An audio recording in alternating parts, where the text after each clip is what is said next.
Welcome back to Espresso once again. और एक और अवामी मफाद का यानी कि आपके मफाद का टॉपिक जिस पे हम अक्सर बात करते ही रहते हैं वो है महंगाई। जब तक कम नहीं होगी हम बात करते रहेंगे इस पे, जैसे कि हम कोविड पे बात करते रहते हैं। इसी सिलसिले में हमने ये सोचा कि आज भी इसको जरा डिस्कस किया जाए, क्योंकि मुख्तलिफ जो खाने पीने की चीजें हैं या अजनास हैं वो अब भी आवाम की पहुंच में नहीं है। ऑब्वियसली चीनी की हम अगर सरकारी नर्ख की बात करें तो 83 रुपए, कहीं कहीं 90 रुपए किलो से कम नहीं मिल रही है। हुकूमत कहती है कि शायद 70 रुपए आ गई है, उससे कम होगी। और मारूफ ब्रांड्स ने भी जो ताजा तरीन खबर है कल की खासतौर पे खुर्दनी तेल के हवाले से कि उसकी कीमतों में बड़ा इजाफा हो गया। बिल्कुल, और आलमी मार्केट की बात की जाए उसमें लोहे की कीमतें बढ़ने से सरिया भी महंगा हो गया। फी टन जो कीमत है वो 1,03,000 रुपए से बढ़कर 1,29,000 तक पहुंच गई है।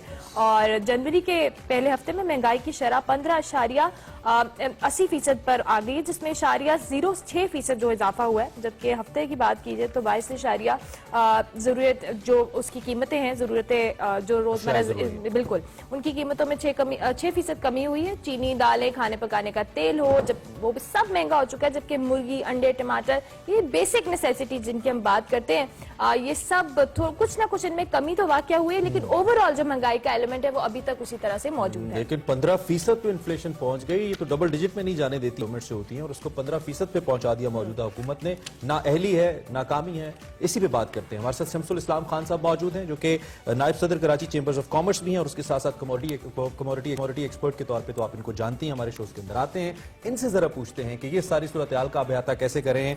शमसुल साहब, सबसे पहले चूंकि हुकूमत बड़ा जोर दे रही है ना अपने कंस्ट्रक्शन सेक्टर के ऊपर, कि उसमें बड़ा बूम आ गया है। प्राइम मिनिस्टर अपनी हर स्टेटमेंट में सीमेंट की बात करते हैं कि उसकी जो सेल है उसमें इजाफा हो चुका है, रिकॉर्ड इजाफा हुआ है। दूसरी जानिब सरिये की कीमत हमने बताई, one of the most important component जो कि इस्तेमाल होता है। तो बज़ाहिर ऐसा लगता है कि चीजें सारी की सारी फ्री फ्लोट कर रही हैं, कहीं पे भी कोई मैनेजमेंट नहीं है, चाहे वो कंस्ट्रक्शन मटेरियल है या खाने पीने की चीजें हैं। आपकी क्या राय है इस पे? जी बिल्कुल, देखें जी, हमारे यहाँ कुछ स्ट्रक्चरल प्रॉब्लम है हमारी इकोनॉमी के सिस्टम में, हमारी मार्केट के सिस्टम में, जिसको आज तक किसी गवर्नमेंट ने भी एड्रेस नहीं किया।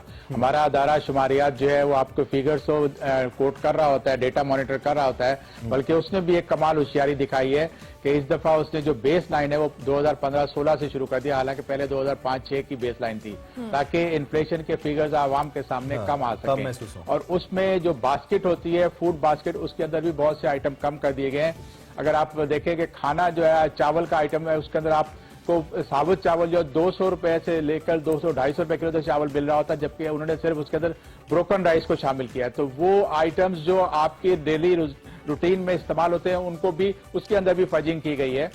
और साथ ही आपको एक मैं बताऊं कि आपकी महंगाई की जो बुनियादी वजह यह है कि आपके पाकिस्तान के अंदर जो है वो सिस्टम दुनिया में जो राइज है कि डिमांड और सप्लाई वाला और इंटरेस्ट रेट बढ़ा के महंगाई को कम किया जाता है, वो यहाँ काबिले अमल नहीं है, क्योंकि यहाँ कैश इकोनॉमी बहुत बड़ी है। और यहाँ पर जब इंटरेस्ट रेट बढ़ता है तो उससे महंगाई बढ़ती है। आपने देखा होगा कि जनवरी 2019 के अंदर जब आपकी जो है 2020 में 12 से 13% तक महंगाई हो गई थी, उस वक्त आपका इंटरेस्ट रेट भी 13.25% था।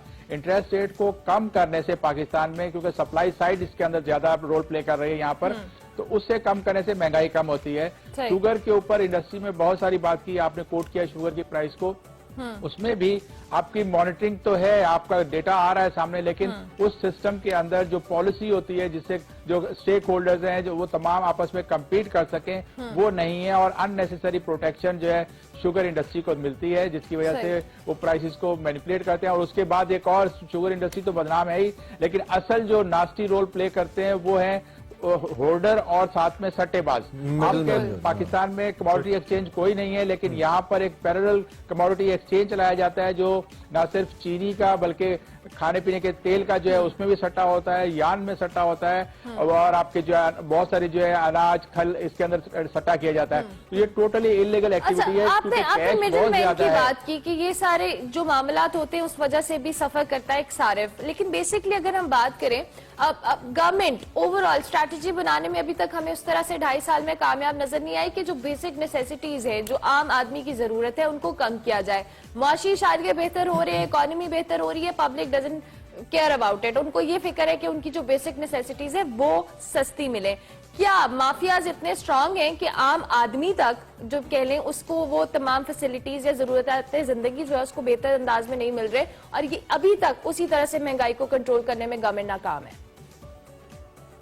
देखिए जी, बुनियादी जो प्रॉब्लम है वो है पॉलिसी की। पॉलिसी जब तक आप ऐसी पॉलिसी, स्मार्ट पॉलिसी नहीं लेकर आओगे जो आपकी मार्केट में सप्लाई को इंप्रूव करे और उसके साथ ही आपका जो कंपटीशन है, जैसे अगर लोकल मैन्युफैक्चरिंग कोई चीज हो रही है और उसकी प्राइस अगर 60 रुपए से बढ़ के एकदम से 110 रुपए पे चली गई थी, तो उसके लिए आपको फौरन इंपोर्ट खोलनी होती है। अगर आप इंपोर्ट को बंद कर दें, शुगर केन के ग्रोअर्स को सिर्फ on the mercy of millers रखें, तो फिर तो हर जगह डिस्टॉर्शन है। और डिस्टॉर्शन जब की जाती है तो फिर एक सेक्टर तो फायदा उठाता है, लेकिन जबकि कंज्यूमर नुकसान उठाता है, उसके बाद जो ग्रोअर है वो नुकसान उठाता है। तो हमें पॉलिसी अच्छी देनी है। हुकूमत ने एक बनाई थी रिफॉर्म्स कमेटी, उस कमेटी के बाद जो है कोई खास अमल नहीं नजर आया। और 15 अक्टूबर को 15 नवंबर 15-20 नवंबर से जो है आपकी क्रशिंग स्टार्ट हुई, हमेशा ऐसे ही स्टार्ट होती है। और इस दफा तो एक SRO भी निकाला गया है, जो इस दफा चीनी की कीमत बढ़ रही है। वो FBR ने एक SRO 889 निकाला है, जिसकी रूह से शुगर मिल्स को और कुछ और इंडस्ट्रीज को अपनी फैक्ट्रीज के ऊपर कैमरास लगाने थे। कैमरा के जरिए वो अगर उसकी मॉनिटरिंग करेंगे, और उसके बाद फिर FBR का एक प्रेस में खबर भी आई कि 1 जनवरी से हम जो है इसकी शुगर निकलने नहीं देंगे जहां पर ये कैमरे नहीं लगेंगे। अभी हाल ही में उन्होंने 15 दिन की और एक्सटेंशन दी है। तो ये वो चीजें हैं जो सूट करती हैं होल्डर्स को मालूम था कि चीनी बिल्कुल सही कह रहे हैं। अच्छा, आपने एक इंतहाई अहम नुक्ता अपने पहले जवाब में बताया, इंटरेस्ट रेट के हवाले से। एक तरफ आप कहते हैं कि ज्यादा इंटरेस्ट रेट हमारी कैश इकोनॉमी को सूट नहीं करता, 100% ट्रू, लेकिन दूसरी जानिब कम इंटरेस्ट रेट हमारे कमर्शियल बैंक्स को सूट नहीं करता, जिनसे सबसे ज्यादा बोरोइंग गवर्नमेंट कर रही होती है या कर चुकी है ऑब्वियसली। दूसरी जानिब आपने जो बात की ट्रेड डेफिसिट के हवाले से, अगला पॉइंट मेरा ये है, वो आपने ट्रेड डेफिसिट की बात की, वो भी इंतहाई अहम नुक्ता है कि एक जानिब आपने इंपॉर्टेंट जो इंपोर्ट्स थी उनको भी रोक दिया, सिर्फ अपना ट्रेड डेफिसिट कम दिखाने के लिए, ताकि आप अपनी पॉलिटिकल स्पीचेस के अंदर ये कह सके कि हमने तो इतने साल बाद ये अचीव कर लिया, जो कि टेम्पररी है फॉर श्योर। तो इससे निकलने के लिए अब आपने कहा कि पॉलिसी देनी है, वो क्या पॉलिसी होगी? क्या हुकूमत के पास कोई डायरेक्शन है? अगर नहीं तो आप क्या सजेस्ट करेंगे कि करें क्या? अवाम तो पिस रहे हैं, पिसते चले जाएंगे, इसलिए ठीक होना नहीं है, चूंकि गवर्नेंस नजर नहीं आ रही कहीं पे। देखिए, हमारे मुल्क में हौज पौज इकोनॉमी, मिक्स्ड इकोनॉमी का मॉडल है, जहां पर गवर्नमेंट भी बिजनेस कर रही है और प्राइवेट सेक्टर भी करता है। और इस सिस्टम में, हौज पौज सिस्टम में हमेशा कार्टेल्स बनते हैं, और कार्टेल्स अपने वेल कनेक्टेड जो लॉबीज के अंदर होते हैं, पावर कॉरिडोर में होते हैं, वो बना के अपने इंटरेस्ट को प्रोटेक्ट करते हैं। जिस तरह से आपने बहुत से कार्टेल्स का नाम सुना होगा, चीनी का कार्टेल, पोल्ट्री का कार्टेल, इसी तरह से आपके बैंक्स का भी कार्टेल बन गया। और इस वक्त बैंक जो है वो आपकी पूरी इकोनॉमिक जो पॉलिसी है उसको कंट्रोल कर रहे हैं, और उनका मुफाद इसमें होता है कि इंटरेस्ट रेट बढ़े ताकि उनकी आमदनी हो। और गवर्नमेंट 80% जो है बोरो कर रही है, 20% प्राइवेट सेक्टर के पास है। अगर आप प्राइवेट सेक्टर का क्रेडिट देखें तो वो कम हो रहा है। इट्स मीन कि आपका जो एक्चुअल जो प्लेयर्स हैं, जो इकोनॉमी को चलाते हैं, जो जॉब क्रिएशन करते हैं, वो डिप्रेस हो चुके हैं। लेकिन गवर्नमेंट क्योंकि बोरिंग कर रही है और IMF की कंडीशन की वजह से स्टेट बैंक से बोरो करेंगे, नोट प्रिंट नहीं होंगे, तो वो प्राइवेट एक बहुत बड़ा जो है बोरोर जो है बैंक के सामने आ गया है। अब बैंक क्या कर रहे हैं कि वो जब फाइनेंस को, अपना इंटरेस्ट रेट को बढ़ाने के लिए कुछ ना कुछ ऐसी पॉलिसीज कराते हैं। मिसाल आपको मैं देता हूं कि आपका पाकिस्तान के अंदर फूड की, खाने पीने की चीजें हैं, उसके ऊपर बाज़ औक़ात बैंक जो है उनको फाइनेंस करते हैं, उसको मॉर्गेज करके उसको प्लेज कर लेते हैं। जब आप फूड कमोडिटीज को फाइनेंस करोगे और हैवीली फाइनेंस करोगे तो मार्केट में सप्लाई डिस्टॉर्ट होगी। हमारे पास माशाल्लाह अल्लाह ताला ने इतनी अच्छी जमीन दी है, यहाँ हर वो चीज बावजूद हम कहते फालतू उगती है, ज्यादा है, सरप्लस है। लेकिन बिल्कुल देखें जी, पॉलिसी को सही करना है। आप अगर गंदम में फाइनेंस करके और उसको स्टॉक प्लेज कर दो, अगर आप राइस को स्टॉक कर लो और राइस के ऊपर जो है बैंक अगर फाइनेंसिंग दे दे आपको, तो वो तो फिर आप डिस्टॉर्शन कर रहे हो कि एक तरफ तो आप मिलियंस ऑफ टन का स्टॉक रोक के मार्केट में बैंकों के जरिए आप रख लेते हो। इसमें बड़ा अहम एक नुक्ता है, सबसे बड़ा अहम नुक्ता है। आपने कहा कि गवर्नमेंट 80% बोरोइंग करती है, जिससे जो रियल प्लेयर है यानी कि निजी शोबा है उसको इन्वेस्टमेंट नहीं मिलती, जो जॉब क्रिएट करता है या फिर जो प्रोडक्शन बेहतर करता है। इसी वजह से हम शायद अपनी एक्सपोर्ट्स भी नहीं बना पा रहे, हमारी वैल्यू एडिशन के मसाइल भी मौजूद हैं। लेकिन पहले अगर गवर्नमेंट्स बोरोइंग करती थी बैंक से भी या एक्सटर्नल सोर्सेज से भी, तो कहीं ना कहीं कोई डेवलपमेंट प्रोजेक्ट बनता था जिससे कुछ ना कुछ हुकूमती सतह के ऊपर एक्टिविटी नजर आती थी, जिससे कम से कम थोड़ा बहुत कोई इन्वेस्टर अट्रैक्ट हो जाता था।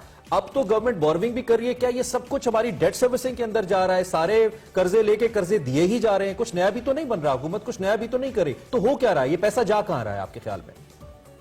देखिए ना, सबसे बड़ी जो बुनियादी खराबी होती है इकोनॉमी के अंदर, वो ये है कि जब आपकी सेविंग्स टू जीडीपी कम हो जाए, फिर इन्वेस्टमेंट टू जीडीपी कम हो जाए। अगर गवर्नमेंट्स जो जितने भी पब्लिक सेक्टर में प्रोजेक्ट लाई है, उनको एफिशिएंटली उनको रन नहीं किया गया। यही वजह है कि पब्लिक सेक्टर इंटरप्राइजेस का लॉसेज जो आप देखें तो वो ह्यूज लॉस है और माउंटिंग और बढ़ता चला जा रहा है आगे। गवर्नमेंट जो है वाकई इसको अपना पुराना कर्जा अदा करने के लिए नया कर्जा ले रही है और अपने एक्सपेंडिचर को कर रही है। अब तो आपके पास पीएसडीपी का बजट भी देखें तो बहुत कम हो गया है। जब तक हम एफिशिएंटली प्रोग्राम नहीं शुरू करेंगे, गवर्नमेंट जो है उसके अंदर एक नई तब्दीली आनी चाहिए। रिफॉर्म्स हमारे डॉक्टर काफी काम कर रहे हैं, लेकिन ब्यूरोक्रेसी को जो प्राइवेट सेक्टर का जो है अपना मैनेजर जो है उसके हिसाब से डेवलप करना होगा, क्योंकि प्राइवेट सेक्टर परफॉर्म करता है। अभी आपने शुगर और वीट की इंपोर्ट अलाउ की, प्राइवेट सेक्टर ने इंपोर्ट की, शुगर की भी और वीट की भी इंपोर्ट की। उन्होंने टाइमली प्रोक्योर किया, सस्ता खरीदा और नफा कमा के निकल गए। अब आपके पास गवर्नमेंट सेक्टर जब शुरू हुआ शुगर इंपोर्ट करने में और टीसीपी ने इंपोर्ट की ह्यूज क्वांटिटी वीट और हमने बहुत अच्छे तरीके से आपने भी और मैंने भी कोशिश की कि हम कम से कम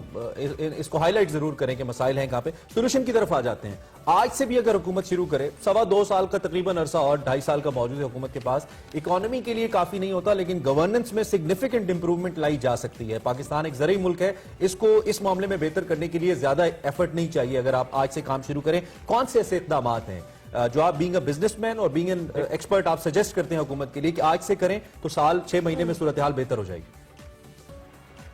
देखिए, पाकिस्तान की इकोनॉमी टोटली डिपेंडेंट है एग्रीकल्चर के ऊपर। हम कुछ भी आइडियाज ले आए कि हमने नॉलेज बेस्ड इकोनॉमी करना है, हमने जो है आईटी की एक्सपोर्ट बढ़ानी है, वो आपकी साथ साथ चलेगी। उसका पेस अपना होता है, क्योंकि आईटी की एक्सपोर्ट डायरेक्टली लिंक है लिटरेसी रेट के ऊपर आपकी, और आपका जो दूसरी इंजीनियर गुड इंजीनियरिंग की जो चीजें हैं वो डिपेंड करती है। आपके पास स्टील का क्या बहुत बड़ी प्रोडक्शन होती है। पाकिस्तान तो आज भी बहुत सारी प्रोडक्ट सेमी प्रोसेस की हुई और फिनिश गुड जो है वो स्टील की इंपोर्ट करता है। तो हमारा जो रह जाके कसर हमारे पास आती है जो असर, वो ये है कि आपका ज़राअत का शोबा उसको इंप्रूव करना चाहिए। ज़राअत के नाम पे आपने जो बहुत सारी सब्सिडीज के प्लान हर गवर्नमेंट देती रही है, लेकिन उनका ग्रोअर तक पहुंचता नहीं है। मिसाल देता हूं कि खाद के ऊपर सब्सिडी जाती है, कूपन उस पर लगा के दिया जाता है, वो कूपन डीलर अपने पास रख लेता है। ग्रोअर को वही, क्योंकि ग्रोअर जो खाद खरीदता है वो जाके उधार पे लेता है, उसको अपनी फसल आने के बाद उसको डीलर को पेमेंट करनी होती है।